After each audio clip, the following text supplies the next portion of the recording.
vamos então agora entrar com a nossa aula número 7, né? Aula 7 deste livro, Os Quatro Mundos, a letra D da nossa apostila, para a glória de Deus, falando sobre santos e fiéis irmãos em Cristo.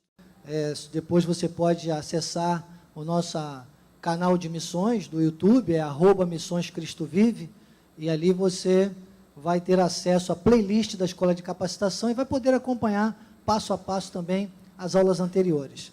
Vamos hoje, neste momento, com a aula 7, mas quero mais uma vez tornar pública minha gratidão pela vida do apóstolo Miguel Ângelo, da bispa Rosana, de toda a família apostólica, pela oportunidade que me concedem de estar sobre o altar apostólico e profético todas as terças-feiras e agradecer a Deus por poder ministrar a vidas tão especiais, vidas que dizem um sim a mais para Deus, estão aqui presencialmente, e vidas que estão, olha, Madrid, na Espanha, Ceará, tantos lugares aqui, Porto Alegre, o nosso pastor também, João Batista, Pouso Alegre, está ligado conosco nesse momento, uma bênção. Deus seja louvado e tenho só que dar graças a Deus por tão grande honra. Mas, esta manhã, nós estamos, para você ter uma ideia, fazendo parte 2 do tópico 3, Cláudio.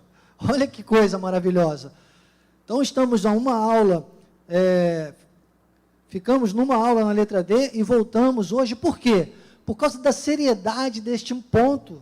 Nós estamos falando da organização do mundo ecumene e, nesta letra D, o subtema Santos e Fiéis Irmãos em Cristo. E nós vimos na última terça, não vou investir muito tempo com isso, porque você brevemente vai ter esta aula postada na internet, mas na última aula, na última semana, nós falamos, né, sobre essa importância. Nós vimos lá em Colossenses, no capítulo 2, versículo 6, aos santos e fiéis irmãos em Cristo que se encontram em Colossos, graça e paz a vós outros. Então, nós vimos que esta saudação do apóstolo Paulo, à igreja dos Colossenses, é meio que um puxão de orelha.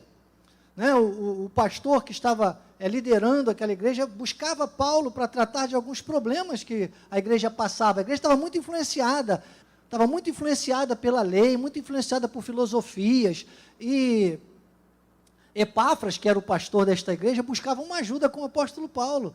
E então, Paulo, nesse ponto aí, ele vai, e é lindo que ele começa já mostrando o seguinte, ele diz, eu estou me referindo, estou falando aos santos e fiéis irmãos em Cristo. Ou seja, antes dele chamar a atenção da igreja, você vai ver, isso vai se desenvolver, vale a pena você ler o capítulo 1, os capítulos 1, 2 e 3 de Colossenses, para você entender isso, mas você vai ver que antes dele chamar a atenção, antes dele desenvolver essa admoestação, né, que ele precisava dar à igreja, ele começa já rotulando.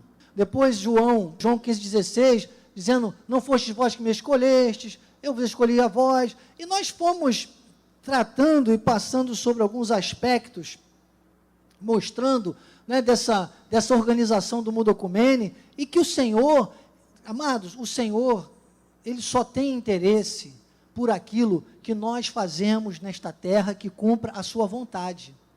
E Ele só tem interesse nos eleitos. Deus não está nem aí, desculpe usar uma expressão assim popular, né? Mas Deus não está nem aí para os ímpios, para 1/3, para os perdidos, para aqueles que não querem atender a sua vontade. Então nós temos que ter muita atenção com isso. Eu digo sempre, a mão de Deus é como aquela antena transmissora, que está transmitindo bênçãos, tudo já está feito. Acreditem, até as janelas dos céus já foram abertas na cruz do Calvário. Elas estão abertas. Quem interrompe esta ligação somos nós, que eu tenho chamado aqui de guarda-sol da incredulidade.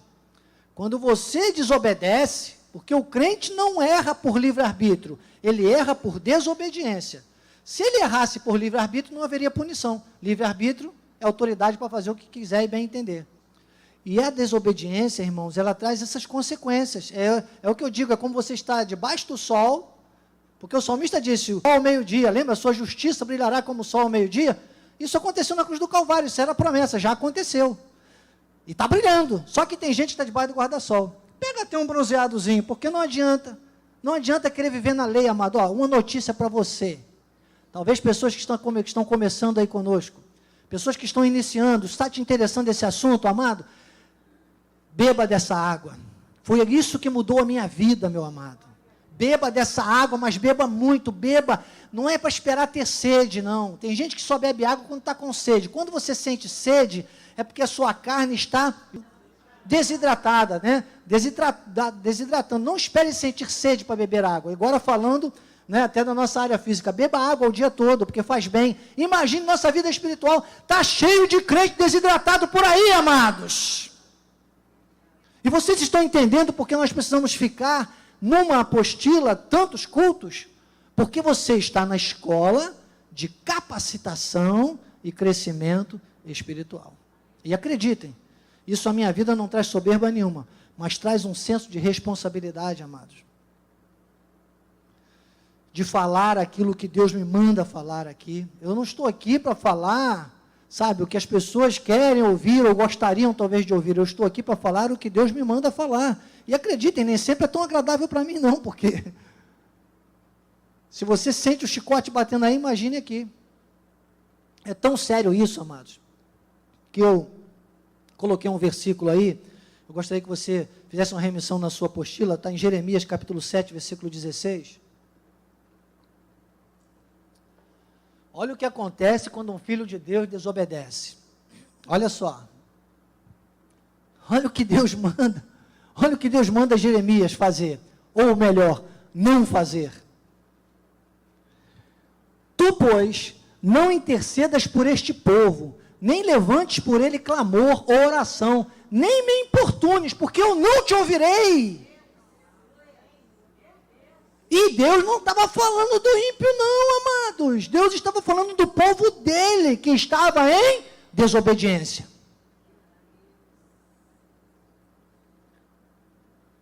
Eu quero dizer para você que muitas vezes, inclusive concernente à nossa vida financeira, não adianta só orar, precisa semear.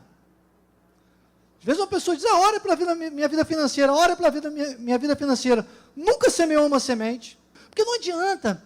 Né, se a pessoa não dizimar e ofertar na casa de Deus, não adianta pedir para eu orar pela vida financeira. Por quê?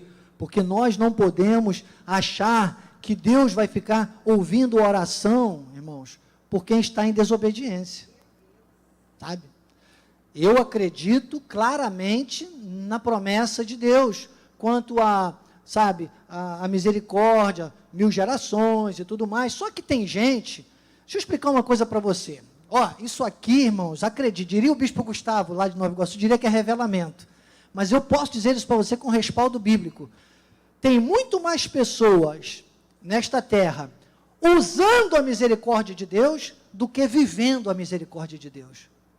Uma coisa é usar a misericórdia de Deus, outra coisa é viver a misericórdia de Deus. Mantanai. Vou dar apenas uma fundamentação bíblica para não parecer que é invenção da minha mente, mas você pode colocar aí, Efésios 2,4, olha, perfeito.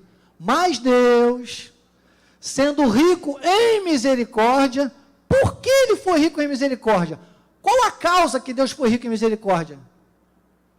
Por causa do grande amor com que nos amou, que liga com o texto de Efésios 1, 4 e 5. Ele nos predestinou. Agora volta a Efésios, porque tem que fazer uma ligação. Então você bota Efésios 1, 4 e 5 e Efésios 2, 4. Porque Efésios 1, 4 e 5 diz, assim como nos escolheu nele antes da fundação do mundo, para sermos santos e irrepreensíveis perante ele, e em amor nos predestinou. Para quê? Para a adoção de filhos por meio de Jesus Cristo, segundo o beneplácito da sua vontade. Então, segundo o beneplácito da sua vontade, nós estamos nesta terra segundo o beneplácito da vontade de Deus. Se nós não fizermos as coisas segundo o beneplácito da vontade de Deus, nada acontece. Nós temos 35 minutos ainda, e Deus já me falou que eu tenho que ficar aqui, não vamos falar de inferno hoje não, que é o 4. O 4 é o mundo do céu, o mundo do inferno, que nem tem muito a ver com a gente. Se a gente entender muito bem isso aqui, a gente jamais vai ter contato com nada. Agora, se a gente ficar, se algum de nós cai para a desobediência, Hebreus diz assim, olha, resta certa expectação de juízo e fogo prestes a consumir o adversário. Aí tem contato com o inferno. Porque o fogo prestes a consumir o adversário é o fogo do inferno. A gente não vai para lá não, mas vive nessa terra, às vezes com essa expectação de juízo. É outra palavra. Deixa eu te lembrar. Talvez você pela internet esteja com os olhos esbugalhados, igual muitos eu vejo aqui. Você está na escola de capacitação e crescimento espiritual. Deus toda a glória. Eis-me aqui, amados. Vou dizer, algumas vezes, é duro para mim dizer, é até difícil. Muitas vezes eu tive medo de dizer coisas no passado, assim que Deus me colocou nesse culto. E chegou um momento que Deus disse, abre a tua boca e fala, porque fui eu que te coloquei. É para falar. E eu tenho vivido assim a minha vida. O tempo é de Deus. O tempo é de Deus. Eu estou no tempo de Deus. Eu não posso desobedecer, eu não posso sair do propósito de Deus. Porque olha aqui, olha, sabemos que todas as coisas, esse versículo é um dos versículos mais perigosos da Bíblia Sagrada. Esse versículo tem levado pessoas a viverem na zona do conforto, da mediocridade. Pessoas que dizem, mas vai cooperar para o meu bem. Sabe, bispo, vai cooperar para o meu bem. E ficam, e passam 5, 10, 15, 20 anos, às vezes numa mesmice, porque ficam dizendo, não, mas vai cooperar para o meu bem. E o que a pessoa está fazendo, o que a pessoa está vivendo, é segundo o propósito de Deus? Existem dois bens, né, para os quais você pode se sentir esperando para que Deus coopere. Primeiro, quanto à salvação. Quem é de Deus, 155 vezes, a Bíblia fala sobre salvação eterna. Quem é de Deus, quem vai para o céu mesmo. Então, às vezes, vive a expectação de juízo e fogo. Deus corrige, disciplina e açoita. Cooperou para o bem porque foi para o céu. Mas aos trancos, desculpe, amados, aos trancos e barrancos. Usou a misericórdia de Deus, usou a misericórdia de Deus, usou a misericórdia de Deus, você está entendendo? Agora, quem ouve, quem pratica, quem entende que tem um propósito nessa terra, quem começa a ver e amados, às vezes você está numa crise, numa situação, problemas, mas você pode chegar na igreja, igual eu estou agora, gostaria que você estivesse também, ou você que se liga num momento desse, e você fica numa alegria, num êxtase, numa glória de Deus, que nada, isso não tem preço, irmão. Esse prazer, essa alegria, essa ligação que a gente sente com a eternidade, com a glória de Deus. Você sente segurança. Aí você diz, olha, aí tudo bem. Aí coopera mesmo, amado, coopera. A glória de Deus brilha através da tua vida. Você não fica só no testemunho, você fica no exemplo. O seu testemunho passa a ser mais que testemunho, passa a ser exemplo. Tem gente que vive a vida inteira com aquele testemunho. Não, porque era maconheiro, era traficante, era isso, era aquilo, e fica contando aquela vida toda, mas nunca conta uma bênção. Diz, não, mas agora eu tenho isso. Agora Deus me colocou aqui. Entende? Vive no vale. Vivem usando a misericórdia de Deus, porque são filhos, mas não vivem a misericórdia de Deus como filhos. Vou repetir, vivem usando a misericórdia de Deus, porque são filhos, mas não vivem a misericórdia de Deus como filhos. Entendeu a diferença? É isso, é disso que eu estou falando. Ele disse, são chamados segundo o seu propósito. E isso aí dá sabe, se a pessoa não entende esse versículo corretamente, ela fica andando em círculos, como Israel andou em círculos. Caminhada que faria rapidamente, tem gente ainda hoje que vive 40 anos de vida andando em círculos. Por conta os que de antemão conheceu, também os predestinou para serem conforme a imagem de seu filho, a fim de que ele seja primogênito entre muitos irmãos. Então, ele fala o propósito.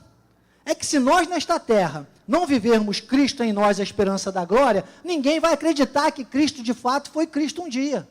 Vão acreditar no homem ensanguentado, vão acreditar no filho do carpinteiro, vão acreditar num grande filósofo, um grande ativista, vão acreditar em várias coisas, menos que Cristo foi alguém que pagou um preço e fez pessoas hoje viverem nesta terra a eternidade. Quando você vive a eternidade nessa terra como Cristo viveu, aí você então mostra ao mundo as marcas de Cristo, você então faz com que aquele Cristo que viveu, aí é que eu acho lindo, quando você imita o Cristo ressuscitado e glorificado, quando você imita o Cristo em espírito, você manifesta nesta terra o Cristo da carne.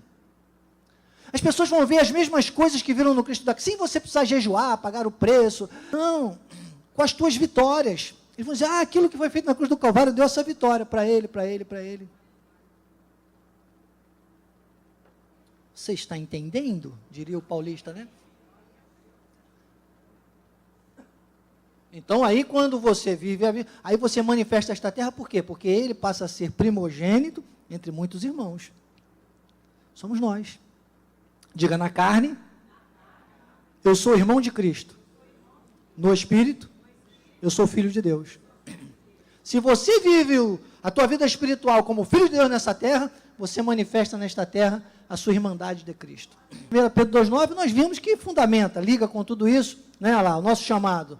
Sois raça eleita, sacerdócio real, nação santa, povo de propriedade exclusiva de Deus, a fim de proclamar as virtudes daquele que vos chamou das trevas para a sua maravilhosa luz. Proclamar as virtudes. Como você proclama as virtudes?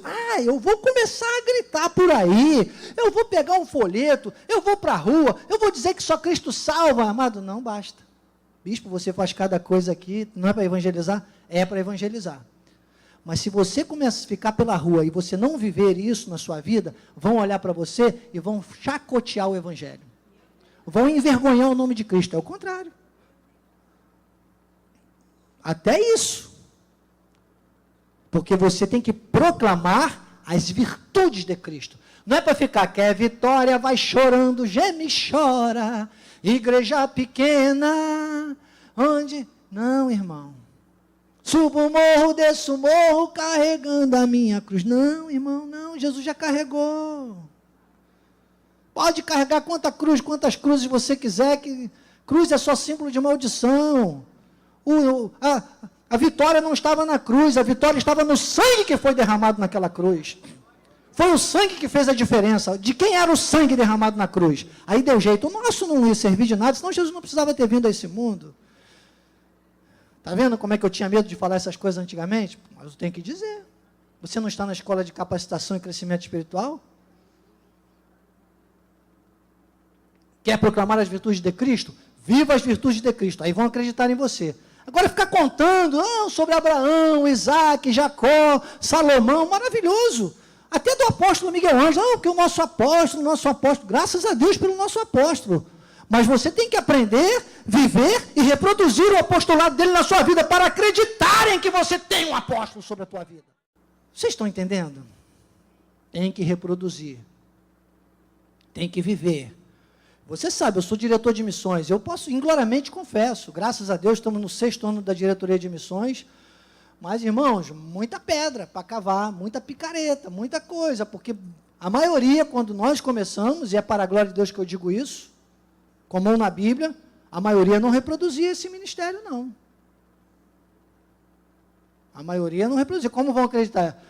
É o que eu digo. Podem dizer aí fora, somos Cristo vive, irmãos, só terá legitimidade, né? Personalidade, credibilidade, quando nós daqui do altar dissermos, é Cristo vive. É Cristo vive. Entende? Então, atenção com isso também. Quem sabe alguém que está desajustado aí, está como um espião assistindo o diretor de missões. É assim que eu penso, porque é assim que o apóstolo pensa, porque é assim que Deus quer. Me procure, porque eu estou aqui aberto para amar, interceder e ensinar. As portas estão abertas. Pode aplaudir ao Senhor. Não adianta depois dizer que foi o bispo Daniel que fechou a porta, não. O bispo Daniel, o diretor de missões, fechou a porta. O apóstolo, não, nós queremos todos, nós estamos aqui todos, nós estamos receptivos, mas nós não vamos ser cúmplices de más obras. Esse ministério completou 39 anos, é um ministério probo, é um ministério sério, é um ministério com legado de fé, de ousadia, de coragem, sabe? Não dá para dizer que pessoas que estão aí fora nos representam. Não dá. Se não fizerem parte dessa visão, não estarem ajustadas. É duro, é difícil, mas eu e a minha esposa na diretoria de missões, e como sempre digo, nós somos os zeladores dessa situação, para a glória de Deus. E vamos fazer com esmero para honrar essa confiança, graças a Deus que o apóstolo Miguel Ângelo tem sobre a nossa vida. Mas você vê, a parte que eu estou dando é para você ver a seriedade da coisa, não dá para brincar, porque Paulo começa dizendo, santos e fiéis, irmãos em Cristo, irmão, só posso chamar de irmão quem for santo e fiel. Era isso que Paulo estava querendo dizer aqui. O pessoal estava caindo para um lado, estava caindo para o outro, sabe? Tinham entendido a graça, tinham até entendido a graça. Mas Epáfras foi dizer a Paulo, olha, o pessoal anda dando uns ouvidos aí a filósofos, tem um pessoal da lei, tem um pessoal aí, somos messiânicos. Era um grande problema lá naquela região. E eu peguei isso, irmãos, uma das primeiras igrejas locais que eu visitei, para vocês terem ideia, não vou falar por ética nunca o nome desse pastor nem dessa igreja, graças a Deus estão se ajustando muito bem atualmente, mas Bispa Cleide, eu cheguei lá, a pessoa estava dando para o visitante um livrinho, mas esse do pensamento do dia, sabe, coisa de sorte. Eu falei, meu amado, nós temos livros para visitantes, pelo amor de Deus. Né? Então, coisas que a gente vai observando, que as pessoas não entenderam que a graça de Deus é um chamado que tem que estar muito alinhado a isso aqui. Para ser meu irmão, como gosta de dizer o Bispo Nacional, o Bispo Sérgio, né? Meu irmão, para eu chamar de meu irmão, para eu ter intimidade, sabe? Tem que andar nas boas obras da fé. Nas boas obras da fé, não pode ser de outro jeito. Então, Atos 13, 48, os gentios, ouvindo isso, regozijavam, se glorificavam, a palavra do Senhor creram todos os que haviam sido destinados para a vida eterna. Nós estamos falando da organização do mundo ecumene. Então, você vê, eu digo sempre que o predestinado para a salvação, que você já viu lá em Efésios, né, capítulo 1, versículos 4 e 5, não precisa voltar lá, e também em Efésios capítulo 2, dois capítulos maravilhosos para você ler, Efésios capítulo 1 e Efésios capítulo 2, são capítulos que você deve ler várias vezes, até você entender bem. Eu digo sempre que nós fomos predestinados para vivermos nesta terra como destinados à vida eterna. Então, a predestinação tem muito mais a ver com essa terra do que no céu.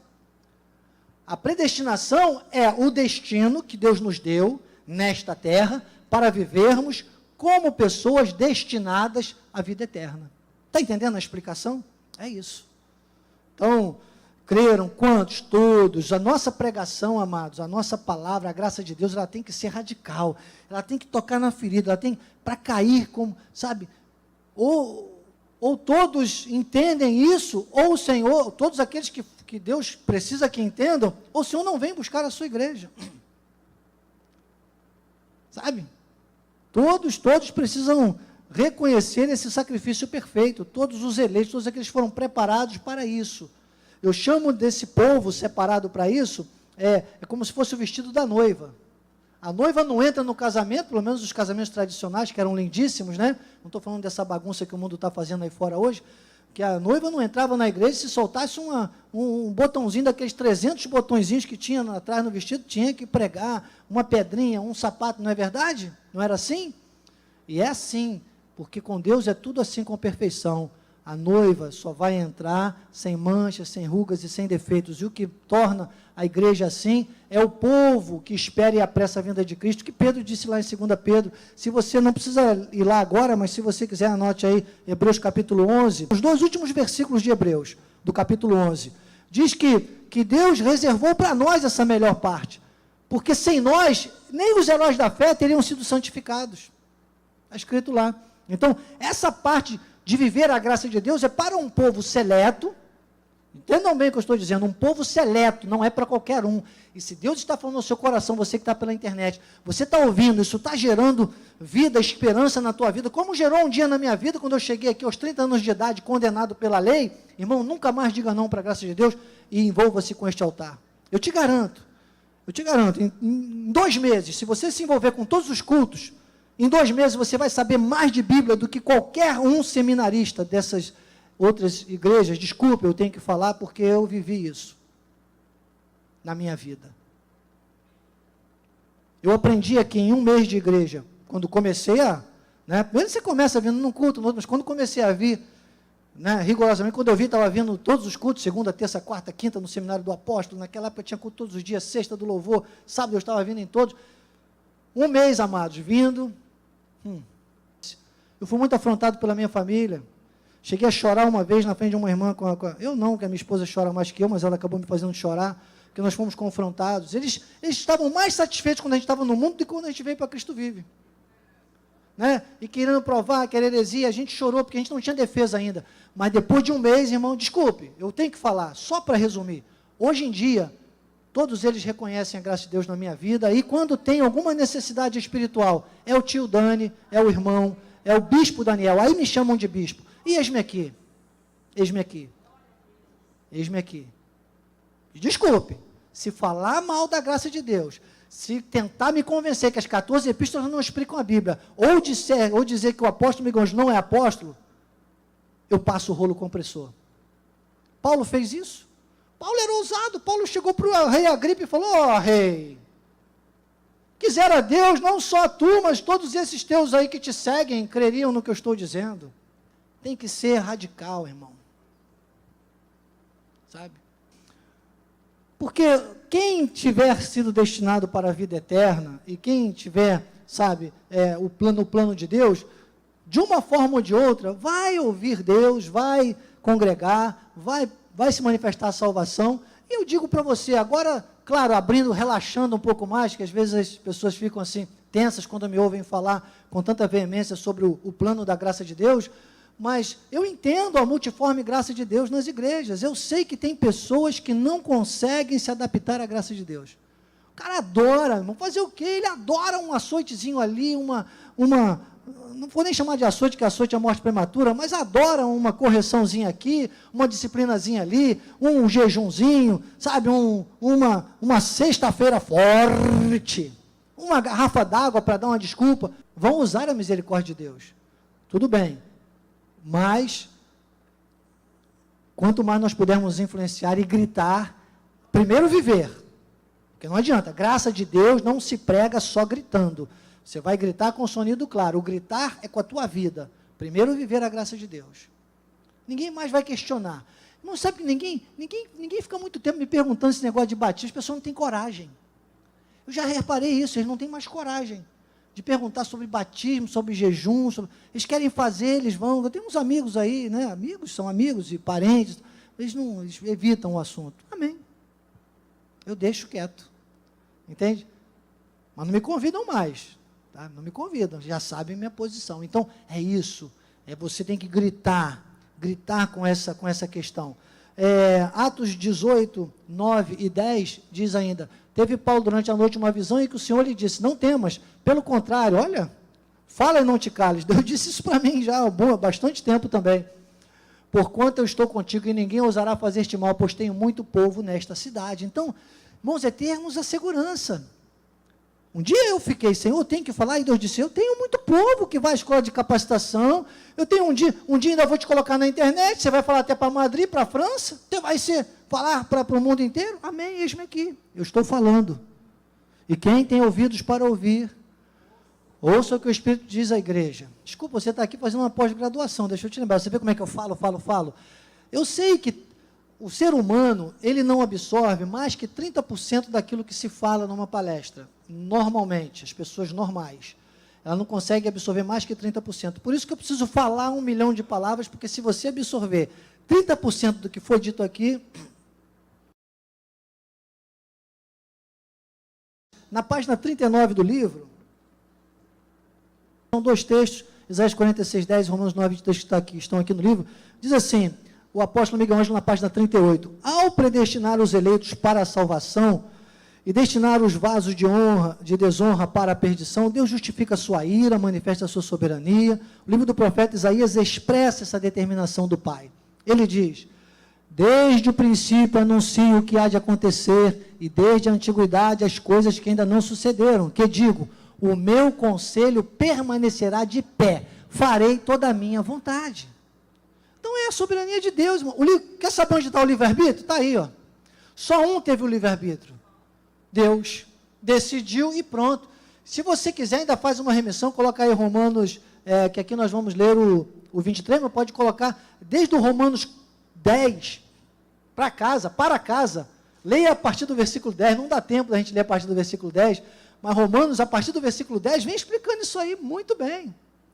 Então, uma hora que ele diz, quem és tu para discutires com o oleiro, que fez do mesmo barro um vaso para honra, outro para desonra? Aliás, seja agressivo, leia os capítulos todinhos do Romanos, capítulo 6, capítulo 7, capítulos 8, capítulo 9. Romanos 6, 7, 8 e 9, você vai entender o que eu estou falando. Fala da carne, fala das impossibilidades que Paulo sentia na carne, fala do plano da salvação para a criação dos salvos, que está no Romanos capítulo 8, que é o Romanos 8, Martim Lutero chamou de tema central da Bíblia Sagrada. Eu chamo o capítulo 8 de Romanos de o plano de Deus para a criação dos salvos. Não dá para decorar tudo, né, Lídia? Mas se decorar 30% já está bom. Ou pelo menos fixar ou assimilar 30%. Então leia para casa, capítulo 6, 7, 8 e 9 de Romanos, você vai ver que bênção, que bênção. E desemboca, não é, no versículo 23, aí o apóstolo Miguel diz assim, a vontade de Deus é perfeita.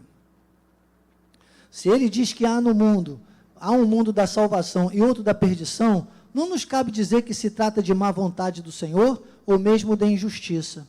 É uma questão de predestinação, é a questão de soberania de Deus.